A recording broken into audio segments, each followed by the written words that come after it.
সবাইকে আমন্ত্রণ Clemon beyond the গ্যালারিতে হাজির হয়ে গেছি আমি রেজওয়ানুজ্জামান নতুন দিনের নতুন পর্ব নিয়ে। আজকে আমাদের সঙ্গে আছেন ক্রীড়া সাংবাদিক আতিফ আজম, ডেইলি সানের স্পোর্টস এডিটর। স্বাগত জানাচ্ছি আপনাকে। আজকে আমরা কথা বলবো ক্রীড়া সাংবাদিক আতিফ আজমের সঙ্গে, যিনি সাম্প্রতিক সময় আলোচনায় এসেছেন সাকিব আল হাসানের সাক্ষাৎকার নিয়ে। গতকালই তার পত্রিকা ডেইলি সানে এক বিশাল সাক্ষাৎকার প্রকাশিত হয়েছে সাকিব আল হাসানের। সেই সাক্ষাৎকারে অনেক কথাই সাকিব বলেছেন, আমরা সেগুলো নিয়ে কথা বলবো। কীভাবে সাক্ষাৎকারটি নিলেন তিনি, সে বিষয়ে আলোচনা হবে। আপনারাও চাইলে যে কোনো প্রশ্ন অথবা মতামত আমাদের সঙ্গে শেয়ার করতে পারেন। যারা সাকিবের সাক্ষাৎকার পড়েছেন তাদের কোনো মন্তব্য থাকলে, প্রশ্ন থাকলে জানাতে পারেন। আতিফ আজম, প্রথমেই জানতে চাই যে এই সাকিবের সাক্ষাৎকারটা নেয়ার পেছনের গল্পটাকে একটু জানতে চাই, যে কতদিন চেষ্টা করতে হয়েছে এবং কীভাবে সাকিব রাজি হলো প্রথমে। সাক্ষাৎকারটা আসলে মানে অনেক দিন চেষ্টা করতে হয়েছে। মানে আমরা কিছু সাংবাদিক ছিলাম একদিন প্র্যাকটিসে 2-2.5 বছর আগে। মানে একাডেমিতে একটা প্র্যাকটিস ছিল, তো প্র্যাকটিস থেকে বেরোনোর সময় সাকিবকে জিজ্ঞেস করলো, সাকিব একটা সাক্ষাৎকার অনেকদিন চাচ্ছিলাম, একটা সাক্ষাৎকার আজকে মানে সত্যিই চাচ্ছি একটা সাক্ষাৎকার 2.5 বছর আগে। তো আমাকে দেখে বললেন যে আপনাকে আমি একটা সাক্ষাৎকার দিব, but there is a clause with it. আমি বললাম জি আচ্ছা বলেন। বলছে সাক্ষাৎকারটা দিব যখন আমার মুড হবে, যদি আপনি এটা পর্যন্ত ওয়েট করেন তাহলে আমি কোনো এক সময় আপনাকে সাক্ষাৎকার দিব। আমি কোনো দিন কথা কাউকে দিলে আমি রাখার চেষ্টা। আমি বলছি ঠিক আছে। তারপর তো আমি অনেক সময় ভাবছিলাম যে হয়তো তার মুডও হবে না, আমার সাক্ষাৎকারটা আর পাওয়া হবে না। বাট আফটার এই জুলাই আগস্টের পরে ইন বিটুইন সে আমাকে সাক্ষাৎকার দিয়েছে, তবে ওইটাকে আমি সাক্ষাৎকার ধরি না। আচ্ছা, সেটা হচ্ছে মাগুরে আমি ইলেকশন কভার করতে গিয়েছিলাম। ওই সময় মাগুরে গিয়েছিলাম। আমি বেসিক্যালি গিয়েছিলাম বিকজ আমি জানতাম যে তার চোখে প্রবলেম ছিল ওয়ার্ল্ড কাপে, যে এই নিউজটা ব্রেক করি। ওইটার পরে মাগুরায় সে সবার সাথে প্রতিদিন দুজনের সাথে কথা বলতেন, আমার সাথেও কথা বলতেন। তো ওইটাকে যদি অনেকে আবার দেখি বলতেছেন যে ওইটা সাক্ষাৎকার ছিল, আমি মনে করছি যে ওইটা তার মানে নির্বাচনের প্রচারণের একটা অংশ ছিল। সো আমি ওটা আবার তাকে বলছিলাম যে আমি কিন্তু মাগুরা ওটাকে সাক্ষাৎকার ধরতেছি না, মানে উই আর চ্যাটিং। বাট আমি জানতাম যে এটা হবে না, মানে আমি নেক্সট ইম্পসিবল। বাট সে যখন চলে যায় আমেরিকায়, মানে আপনার আমেরিকা, তখন আমি তাকে বলছিলাম যে একটা কথা বলছিলাম মনে আছে যে now it's not mood, now it's মানে এখন যদি কোনো সাক্ষাৎকার হয় ওটা আমি নিয়ে, মানে আমি বিশ্বাস করি যে ওটা আমি দিব আপনাকে। অ্যান্ড আমার মনে হয় যে মানে আমি ওয়েট করছি, আমি এবং ওয়েট করার ফলে আমার একটা ভালো হয়েছে যে I could research on my questions. Okay, মানে আপনি রিসার্চ করতে পারছি জিনিসটাকে। ফিরবো আপনার কাছে। দর্শক আছেন আমাদের সঙ্গে, একটু ফোন নিতে চাই, তার কি প্রশ্ন আমরা একটু জানতে চাই। দর্শক পরিচয় জানিয়ে প্রশ্ন থাকলে আমাদেরকে বলবেন অথবা মতামত। আসসালামু আলাইকুম। ওয়ালাইকুম আসসালাম। আমার প্রশ্নটা হলো সাকিব আল হাসান আবার মানে দেশের হয়ে খেলার সুযোগ আছে? আচ্ছা, ধন্যবাদ আপনাকে। সাকিব আল হাসানের দেশের হয়ে খেলার সুযোগ আছে কিনা সেইটার উত্তর আমি বলতে পারবো না, কিন্তু সাকিব খেলতে চান সেই প্রশ্নের উত্তরটা তিনি দিয়েছেন। হ্যাঁ, খেলতে চান। তিনি বিশ্বাস করেন যে এখন পর্যন্ত তার 1 থেকে 2 বছর ক্রিকেট খেলার মানে সামর্থ্য থাকবে। আচ্ছা, মানে আমি একটু সাকিবের নিজের পার্সপেক্টিভ থেকে 3টা ফরম্যাটের তিনি 2টো থেকে রিটায়ার করার কথা ঘোষণা দিয়েছেন কিংবা ডেডলাইন দিয়েছিলেন। কিভাবে তিনি 1-2 বছর খেলবেন, এটার কোনো ব্যাখ্যা কি আপনার কাছে আছে? তিনি অফিসিয়ালি রিটায়ার করেছেন, কিন্তু আমি আপনাকে মানে তার যাকে যদি আমি ইফ আই এম নট রং, তিনি অফিসিয়ালি রিটায়ার করেছেন টেস্ট ক্রিকেট থেকে। জি, যে লাস্ট টেস্টটা খেলার কথা ছিল টি20 ক্রিকেট থেকে। হ্যাঁ, টেস্টটা খেলার কথা ছিল লাস্ট সাউথ আফ্রিকার সাথে, সেটা কিন্তু অফিসিয়ালি রিটায়ারমেন্টে যান নাই, না খেলতে পারেননি, সেই কারণে হ্যাঁ রিটায়ারমেন্টও যাননি। ওডিআই ক্রিকেটেও তিনি অফিসিয়ালি রিটায়ারমেন্টে যাননি। আচ্ছা, সো ওই আপনি দেখবেন সাক্ষাৎকার একটা জায়গা আছে যে এক সিরিজ খেলবো, 2 সিরিজ খেলবো, কি খেলবো না খেলবো। হ্যাঁ, সো তিনি কিন্তু অফিসিয়ালি আসলে বেসিক্যালি এক ফরম্যাট থেকে রিটায়ার করেছেন, দ্যাট টি20 ক্রিকেট। এখন তিনি টেস্ট ক্রিকেটটা যেভাবে খেলা হয় বা এখান থেকেও যদি তিনি অফিসিয়ালি বলেন যে আমি এক ফরম্যাটে খেলবো, তাহলেও তিনি 1 বছর খেলতে পারেন। বিকজ বাংলাদেশের টেস্ট 1 বছর কটা খেলবে যদি আমরা তার শারীরিক মানে বয়স সবকিছু এই বছর বাংলাদেশের টেস্ট খুবই কম আছে, 6 থেকে 8টা খুব সম্ভব। কারণ ক্রিকেট খেলা হবে কি হবে না এটা মানে অন্য আলাপ। বাট আপনি যদি শারীরিকভাবে চিন্তা করেন, যদি আপনি ধোনিকেও একটা ধরেন, মানে বেঞ্চমার্ক ধরেন, তাহলেও তার এখন 1 বছর খেলা, মানে আমি মনে করি যে তাকে 1 বছর পর্যন্ত সে খেলতে হবে। যদি সে ওয়ানডে খেলে তারপরেও পারবে, বিকজ এই বছর ওয়ানডে তো অনেক ওয়ানডে নেই, আপনার অনেক টি20। জি। সো বাট আর দ্বিতীয় কথা থেকে সাকিবের রিপ্লেসমেন্ট, এখন আমার মনে হয় যে এই মুহূর্তেও সাকিবের রিপ্লেসমেন্ট তৈরি হয়ে গেছে, যে সে মানে পারফরমেন্সের জোরে। বাট আমার মনে হয় এইটা মানে তার এটা ইচ্ছাই থেকে যাওয়ার সম্ভাবনা বেশি, বিকজ আনলেস একটা কোঅর্ডিনেটেড কোনো কিছু হয়। আচ্ছা, আপনি বলছিলেন যে সাকিবের সাক্ষাৎকার নেওয়ার ক্ষেত্রে প্রশ্নগুলো রিসার্চ করার সুযোগ পেয়েছেন। প্রশ্ন করার ক্ষেত্রে কি আপনি এটাই ভেবেছেন যে জুলাই পরবর্তী তার উপর যা যা জিনিস এসেছে, তাকে কেন্দ্র করে যা যা ঘটনা এসেছে, সেগুলোকেই ফোকাস করার চেষ্টা? আমার মনে হয় সাক্ষাৎকারের মধ্যে ক্রিকেটের কোনো কিছু ছিল না, অ্যাপার্ট ফ্রম একটা প্রশ্ন, মানে আপনি যদি আমাকে মানে একটা প্রশ্ন যে আপনি ক্রিকেটে ফিরতে চান কিনা, জি, মানে এইটা আমার জন্য একটা ইয়ে ছিল, বিকজ আমি ক্রিকেটীয় প্রশ্ন ছাড়া আসলে ক্রিকেট, মানে আমি তো আসলে ক্রীড়া সাংবাদিক, আমি তো আসলে রাজনীতির প্রশ্ন, আমি অনেক মানে আরো অনেকের সাথে আলাপ করছি এই প্রশ্নগুলো নিয়ে, যেগুলো হতে পারে কিনা, এগুলো হতে পারে কিনা। প্রশ্ন তাকে পাঠানো হয়েছে, তাকে দেখা হয়েছে, সে দেখছে প্রশ্ন, আচ্ছা, যে কী ধরনের প্রশ্ন করবেন। প্রশ্ন দেখার পরে সে আচ্ছা ঠিক আছে, মানে এগুলো এগুলো এগুলো এগুলো করবো, এগুলো এগুলো করতে চাই, মানে এটাই আমার পরের প্রশ্ন ছিল যে সাকিব এগ্রিড ছিল কিনা, আপনি বলে দিয়েছেন না যে তিনি- প্রশ্ন তাকে আগে পাঠানো হয়েছে, because he wanted to see যে আমি আসলে কি চাচ্ছি, মানে কি ধরনের ইন্টারভিউ চাচ্ছি। ওকে, সো মানে সে জানতো যে মানে সে যখন আসলে বসছে, হি ওয়াজ ওয়েল অ্যাওয়্যার যে আসলে সে কি ফেস করতে যাচ্ছে। আচ্ছা, মানে সো এবং ক্রিকেটীয় প্রশ্ন ছিল না, বিকজ আমি তাকে বলছিলাম যে যেহেতু আমি এতদিন ওয়েট করছি, আই শুড মানে we should do something that is people wants and know, wants to know, মানে যে আসলে হোয়াট হ্যাপেন। মানে সেই জায়গাটা মানে আপনার কি কখনো মনে হচ্ছে সে বিব্রত হয়েছে কিংবা কোনো প্রশ্ন এড়িয়ে গেছে না কিংবা? না, আমার মানে কোনো প্রশ্ন এড়িয়ে জানে, ইনফ্যাক্ট যেটা প্রশ্ন সে মানে স্বপ্রণোদিত হয়েই অনেক বড়, আমি আমি আমি আসলে এতক্ষণ ইন্টারভিউ আশা করি না। দ্বিতীয় কথা হচ্ছে কি, অনেক প্রশ্ন সে খুব লম্বা আনসার ব্যাখ্যা করে দিয়েছে, because he wanted to make himself clear on certain things. আচ্ছা, সাকিবের মানে ব্যক্তিগত ক্যারেক্টার অ্যাপার্ট ফ্রম রাজনীতি, আমরা জানি যে সে খুবই আত্মবিশ্বাসী, সে খুবই জানে যে ক্লিয়ার মাইন্ডের লোক, সে কি করতে যাচ্ছে কি করতে যাচ্ছে না। আপনার ইন্টারভিউ দেখার পর পড়ার পরে আমার মনে হয়েছে যে সে রাজনীতি নিয়েও খুব ক্লিয়ার এবং আগে যেমনটা ছিল এখনও ঠিক তার অবস্থানে একই অবস্থানে আছে। হ্যাঁ, সাক্ষাৎকারে কি, হ্যাঁ সে রাজনীতিতে ক্লিয়ার। সে একটা জায়গায় বলছে, হয়তো এটা একটু মিস ইন্টারপ্রেট হতে পারে, মানে আমি এখানে বলতে চাই সেটা থেকে, সে বলেছিল মানে কালকে আমি বিভিন্ন সোশ্যাল মিডিয়া দেখছিলাম যে 10-20 বছর পরে চেঞ্জ হবে। সে এটা বলছিল আর কি, হি ওয়াজ সেইং যে প্রকৃতির নিয়ম অনুসারে সব কিছুরই বদল আসবে। জি, আজকে যিনি ক্ষমতায় আসেন তিনি 10-20 বছর পরে চেঞ্জ হবেন, ও এটা বলেন যে 10-20 বছর পরে চলে যেতে হবে তাকে। সে আচ্ছা। প্রকৃতির নিয়মটাকে বোঝানোর চেষ্টা করছে, ইটস নট দ্যাট সে কাউকে কোনো মানে পার্টিকুলার কাউকে পয়েন্ট ফিঙ্গার আউট করছে। এটা হচ্ছে একটা। দ্বিতীয় কথা থেকে যে তার একটা কথা ছিল যেটা আমি মানে ওইভাবে লিখতে পারছি জানি না, যে সে বলছে যে আমি আসলে রাজনীতি যে করবো, মানে at any point of time আমাদের মানে সে কখনো সে ফুল টাইম রাজনীতিবিদ হিসেবে নিজেকে কখনো বিশ্বাস করে নাই। আচ্ছা, কারণ সে তার ব্যাখ্যা হলো যে আমি তো ক্রিকেটটাই খেলতেছিলাম, আমি যে ফুল টাইম রাজনীতিবিদই হতে চাইতাম, then I should have stop playing cricket, I should have join মানে বিকাম এমপি। আমি আমার দেশে যাচ্ছি, বাগুড়ে যাচ্ছি, কনস্টিটিউশনে যাচ্ছি, অনেক বেশি রাজনীতি। তার প্ল্যানটা ছিল যে সে শেষ করবে ক্রিকেটটা এই চ্যাম্পিয়ন্স ট্রফি দিয়ে, and then he'll switch to full time. মানে কারণ আমরা যেহেতু যে সাকিবকে চিনি, সে যেটা করবে সেটা কিন্তু ফুল ফ্লেড করবে। জি, সো ও যখন রাজনীতি ঢুকবে তখন ফুল ফ্লেড ঢুকারই তার প্ল্যান ছিল।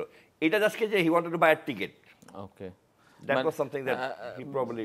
কিন্তু মানে আপনার কাছে কি মনে হয় যে সে তাহলে কেন ক্রিকেটটা ছেড়ে রাজনীতিতে ঢুকলো না? আমরা এটাও জানি যে 5 বছর আগে তার রাজনীতিতে আসারও একটা ইচ্ছা ছিল, সেই জায়গাটাতেও সে তার মানে সে রাজনীতির সাথে সম্পৃক্ত হতে চেয়েছে আসলে, যে কোনো ফর্মুলাতেই হোক।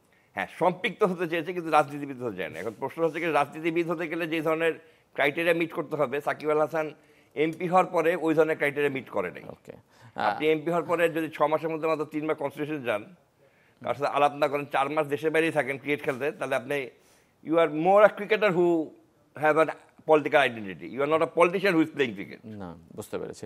এমনিতে সাকিব কোনো প্রশ্ন কি আসলে উত্তর দেয়নি, কিংবা কোনো প্রশ্নে আপনার কাছে কি মনে হয়েছে যে আপনি লিখতে পারেননি বলার পরেও, এমন কিছু কি আছে?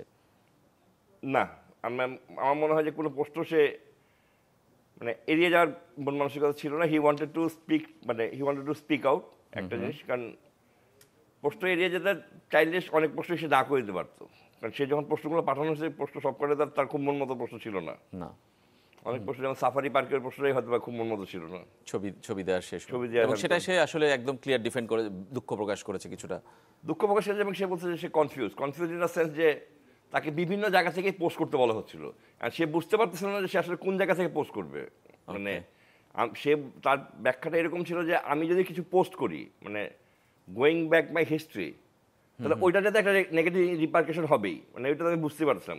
আর আমি পোস্টটা করবো কার পক্ষ থেকে, বিকজ গভর্নমেন্ট থেকেও তখন দেন গভর্নমেন্ট তাকে বলছে পোস্ট করতে, বিভিন্ন মানুষ বলতেছিল তাকে পোস্ট করতে। So he was a bit confuse, so he said আচ্ছা লেট মি রিমেন সাইলেন্ট, তাহলে দেখি কি হয়। আচ্ছা, মানে কোনো পক্ষের অবস্থানে না যে হ্যাঁ, দেখি তাহলে কি হয়। মানে তাতে তো খুব বেশি যে ভালো হয়েছে এমন নয় এই মুহূর্তে অন্তত বোঝা যাচ্ছে, কিন্তু আপনার কি মনে হয় যে সে আসলে এখন কিসের অপেক্ষায় আছে? কারণ আমরা আপনার সাক্ষাৎকারে দেখেছি যে সরকারের উচ্চ মহলের সাথে তার যোগাযোগ হয়েছে, উপদেষ্টা থেকে প্রধান উপদেষ্টার কার্যালয় থেকে শুরু করে বিসিবি সভাপতি থেকে শুরু করে সবার সাথে যোগাযোগ হয়েছে, কিন্তু কোনো সলিউশন এখন পর্যন্ত হয়নি। সে কি সলিউশন আশা করছে, কিংবা আপনার আসলে পারিপার্শ্বিক অবস্থা দেখে কি মনে হচ্ছে যে কোন পথে যেতে পারে তার ভবিষ্যৎ? এখন ধরেন আপনার মানে তার একটা জিনিস হচ্ছে গিয়ে হাউ উইড বি মানে ইভ্যালুয়েট সাকিব, তার 18 বছরের ক্যারিয়ার না 6 মাস, যেটা সে ওই একটা সেন্টেন্স বলার সময় সে হি ওয়াজ মানে ইমোশনাল। ওকে, মানে এই পুরা আমার যে দীর্ঘ ইয়েটা ছিল ওটার মধ্যে একটা সেন্টেন্স বলার সময় সে ইমোশনাল ছিল, সেটা হচ্ছে গিয়ে এবং খুব কুইক পিক আপ করছে যে আপনি আমাকে আসলে বেসিক্যালি মানে ওই একটা জায়গায় সে বলছে যে আমার 18 বছরের ক্যারিয়ার না ওটা। আমার মনে হয় যে এইটা আসলে কি আমার আপনার মানে ব্যাখ্যা করার কোনো উপায় নেই, বিকজ গভর্নমেন্টের উচ্চ মহল কিভাবে চাচ্ছে তাকে মানে তাকে সেটা আমরা আনার জানি ব্যাপারে না। তাদের আদৌ কোনো ইয়ে আছে কিনা এটা একমাত্র গভর্নমেন্টের উচ্চ মহল বলতে পারে। ধরেন তার বিরুদ্ধে কেস আছে, এটা তো আর জি। কেউ অস্বীকার করছে না, তার বিরুদ্ধে কেস আছে, জি, সেই কেসগুলোর মোকাবেলা করতেও রাজি আছে if I am not wrong. But সে হয়রানি চাচ্ছে না, হয়রানি চাচ্ছে না যে সে ধরেন চাচ্ছে না যে আমি দেশে আসলাম তাকে সিকিউরিটি বাবদ আরেকটা কেস ফেলে আরেকবার নিয়ে গেল, মানে he want a total assurance. এখন আমরা গভর্নমেন্টের মানে বাংলাদেশের একজন নাগরিক হয়ে এই অ্যাসুরেন্সটা চাওয়াটাও বা কতটা গভর্নমেন্ট এটাকে মেনে নিবে এটা তো আসলে আপনি এই দেশের নাগরিক, আপনি আসতে চাইতেই পারেন, আপনার ওই অ্যাসুরেন্সটা কেউ দিতে পারবে না। জি, আপনি যদি আজকে এই দেশের নাগরিক হয়ে বাইরে থেকে আসতে চান, আপনার বিরুদ্ধে কেস আছে যে আপনাকে কেউ কিন্তু ওই অ্যাসুরেন্স দিতে পারবে না যে আপনাকে ধরা হবে না। জি, গ্রেপ্তার করা হবে না কিংবা আটক করা হবে না, যেটাই হোক। হ্যাঁ হ্যাঁ মানে সেই অ্যাসুরেন্সটা আবার সাকিব চাচ্ছেন। হ্যাঁ, সেটা চাচ্ছেন। এখন ধরেন কিন্তু সে একটা জিনিস চাচ্ছেন যে সে ইনভেস্টিগেশনগুলো চাচ্ছেন, মানে থরো ইনভেস্টিগেশন, বিকজ উনি বিশ্বাস করেন যে he can get through that ওই যে ফিনান্সিয়াল যে ইয়েগুলো আছে আর্থিক অনিয়মের যে অভিযোগ তার বিরুদ্ধে, সেগুলো থেকে সেগুলো হ্যাঁ নিস্তার পাবেন। নিস্তার সে মুক্তি পাবেন। আমরা তিনি করেননি বলে দাবি করেছেন। আমরা ফিরবো আপনার কাছে আতিফ আজম, একটা ছোট্ট বিরতি থেকে ফিরে আসার পর আরও কথা হবে সাকিবের এই দীর্ঘ সাক্ষাৎকার নিয়ে। আমাদের সঙ্গেই থাকবেন ক্লেমন বিয়ন্ড দ্য গ্যালারিতে।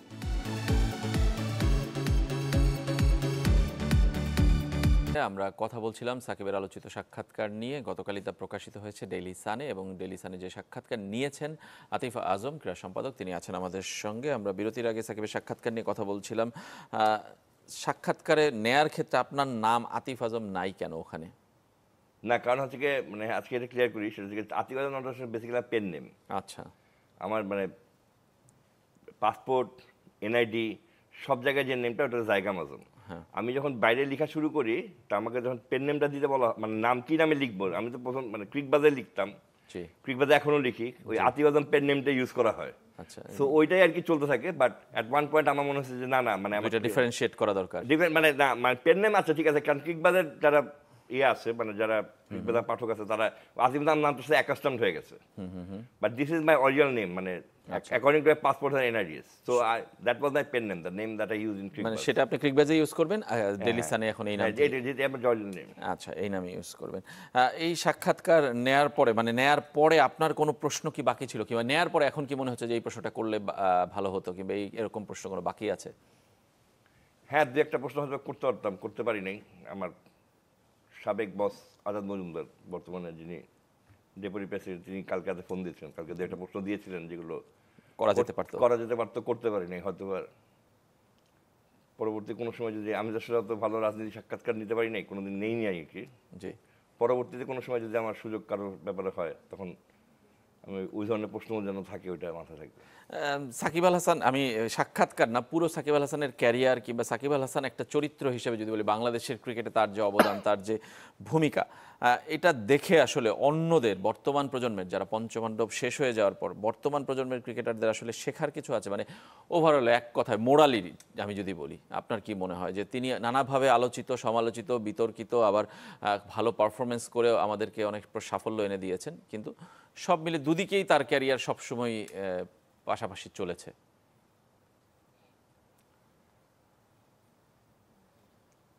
আমি মানে আপনি জানেন হয়তো যে আমি অনেক কাজ করি, মানে অনেক জায়গায় অনেকভাবে কাজ করি।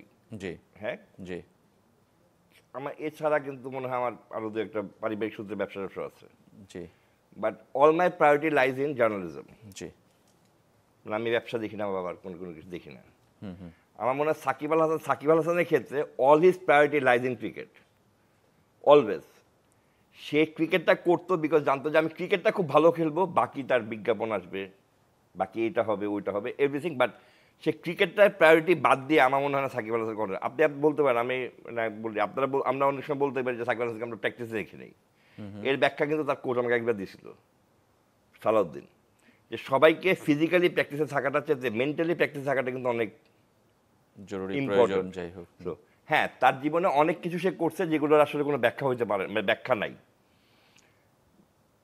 কিংবা ধরেন সে ব্যাখ্যা নাই, বা তার সাথে বড় কথা হলো যে আমি এই পর্যন্ত সাকিব আল হাসান, আপনি জানেন ক্রীড়া সাংবাদিকতার কারণে বাংলাদেশে অনেক ক্রিকেট আছে যাদের বিরুদ্ধে একটা লাইন লিখলে আপনার কাছে রাতেবেলা ফোন আসে।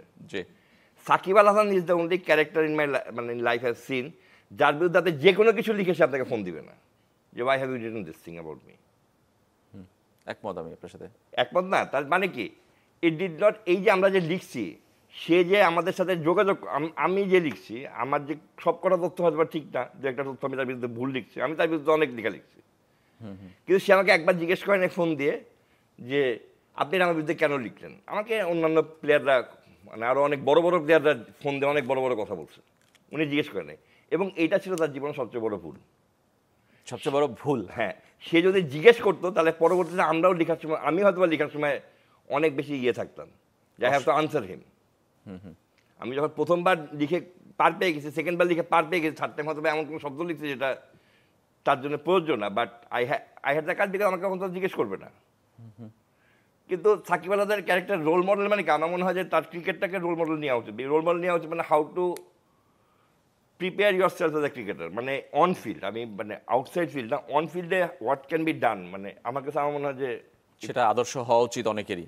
হ্যাঁ, মানে খালি ওই মাঠের ক্রিকেট, মাঠের ভিতরে, মানে মাঠের বাইরে সাকিবকে মানে আসলে কারোরই রোল মডেল হওয়া দেওয়া উচিত না, because he did his thing on his own way. এখন ধরেন আপনি জানেন জর্জ বেস্ট যেভাবে ফুটবল খেলতো, ওইভাবে তো পৃথিবীতে কেউ ফুটবল খেলে নাই। না, খেলছে? খেলে নাই, কারণ George Best was an exceptional case. আর ওকে যদি পুরো ওই সময় সবাই বিয়ে করে রোল মডেল করতো, তাহলে ফুটবল টিমটাই নামতে পারতো না।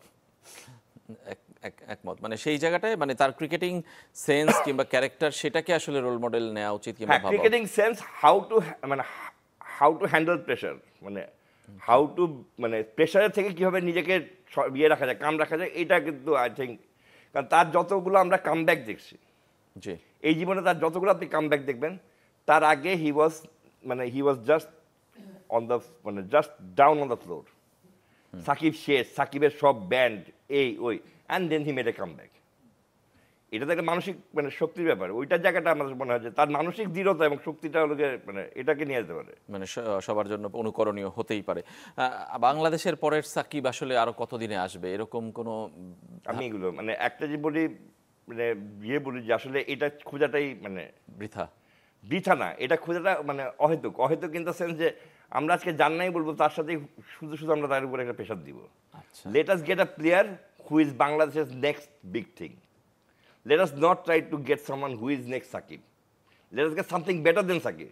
But don't, আমরা যে কোনো প্লেয়ার, আমরা যে কোনো একটা প্লেয়ার 5টা উইকেট পেলে 40 রান করলে বলা হচ্ছে যে ইনি বাংলাদেশের নেক্সট সাকিব। দুদিন পর আরও একটা প্লেয়ার সম্বন্ধে বললো ইনি বাংলাদেশের নেক্সট সাকিব। এই ট্যাগগুলো দিয়ে অন্তত ওই প্লেয়ারটার উপরে অযথা মানে প্রেশার না দিয়ে একটা প্লেয়ার আমাদের দেখা উচিত যে সাকিবের থেকে অন্য কিছু হতে পারে কিনা। আচ্ছা, বাংলাদেশের বড় তারকারা 5 জনই প্রায় শেষ, 1-2 জনের 1-2 ফরম্যাট বাদ দিলে বাংলাদেশের ক্রিকেট কি তাদের প্রভাবমুক্ত হয়ে আরো ভালো খেলবে না খারাপ খেলবে, এই ধরনের প্রশ্ন আসে মাঝে মাঝে। আপনার ব্যাখ্যাটা কি? তাদের নানা ধরনের ড্রেসিং রুমে প্রভাব ছিল, আছে, কিংবা নানা ধরনের আলোচনা তাদেরকে নিয়ে হয়, মানে এগুলোকে বাইরে রেখে বাংলাদেশের দলকে এগিয়ে যাবে, আপনার কি মনে হয়? এখন তো বাংলাদেশের ট্রানজিশন পিরিয়ডে যাবে। এই বড় তারকারা, এই 5 তারকা বাংলাদেশের ক্রিকেটটাকে যে উচ্চতায় নিয়ে গেছে, সে উচ্চতায় নিয়ে যেতে যে কোনো মানে তারা একটা জায়গায় নিয়ে গেছে অবশ্যই। এবং এই 5টা তারকাই ক্যারেক্টার ছিল। আমাদের নেক্সট ক্যারেক্টারগুলো কারা কারা হবে আমরা ঠিক, আমি তো ঠিক মানে মনে হচ্ছে যে এরা হবে লিটন, যারা 10 বছর ধরে গেছে। কিন্তু এই তারকা পঞ্চপাণ্ডবের জন্য আবার একটা জিনিস হচ্ছে, আমরা কিন্তু আর 6 কোনো লোককে দেখি নেই, পাই নাই না। এখন বাংলাদেশের ক্রিকেটটাকে আগাতে হলে একটা কম্বাইন্ড 11 জন পাণ্ডব লাগবে, পুরো টিম এফোর্ট লাগবে, বিকজ আপনি একটা ট্রানজিশন পিরিয়ডের মধ্যে যাবেন, কিছুদিন পরে মুশফিক থাকবে না, মাহমুদুল্লাহ তো থাকবে না, মাশরাফি তামিম তো নাই, সাকিবও নাই। এই যে যখন ট্রানজিশন পিরিয়ড হবে, ওই পৃথিবীর যতগুলো টিম ট্রানজিশন পিরিয়ডে গেছে ওই 1-1.5 বছর ওয়াজ ভেরি ক্রুশাল, যে আমরা তখন আপনার অনেক লোক ফেল করবে বিভিন্ন সময়, অনেক জায়গায় অনেকে ফেল করবে, ওই সময় তার উপর আস্থাটা রাখাটা হবে সবচেয়ে বড় জিনিস যদি বাংলাদেশ মানে নেক্সট বিগ স্টেজে যেতে চায়। ধন্যবাদ আপনাকে আতিফ আজম, আমাদের স্টুডিওতে আসার জন্য। আবার অভিনন্দন এরকম একটা সাক্ষাৎকার উপহার দেওয়ার জন্য আমাদেরকে। সবাই ভালো থাকবেন। আজকের মতো আমরা এখানেই শেষ করছি, আবারও দেখা হবে।